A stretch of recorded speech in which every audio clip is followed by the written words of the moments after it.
হে আমার বান্দারা, তোমরা যারা তোমাদের নফসের উপরে জুলুম করেছো, সুদীর্ঘকাল নামাজের খবর ছিল না, যাকাত দিইনি, হজ ফরজ হয়েছিল করি নাই, সওম রাখিনি, আল্লাহর দিন এগিয়ে নেওয়ার কোনো চেষ্টাই করি নাই, সুদীর্ঘকাল হারাম খেয়েছেন, ঘুষ খেয়েছেন, জেনা করেছেন, বাদ্যযন্ত্র বাজিয়েছেন, অশ্লীলতা এর মধ্যে ডুবেছিলেন, মাদকদ্রব্য সেবন করেছেন, সুদীর্ঘকাল তোমরা যারা নিজেদের নফসের উপর জুলুম করেছো, লা তাকনাতু মির রাহমাতিল্লাহ, তোমরা আল্লাহ পাকের রহমত থেকে নিরাশ হয়ে যেও না,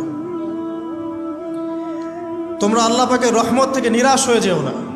ইন্নাল্লাহা ইয়াগফিরু যুনুবা জামিআ, আল্লাহ পাক চাইলে সমস্ত গুনাহ মাফ করতে পারেন। ইন্নাহু হুয়াল গফুরুর রহিম, তিনি হচ্ছেন পরম করুণাময়, অসীম দয়ালু।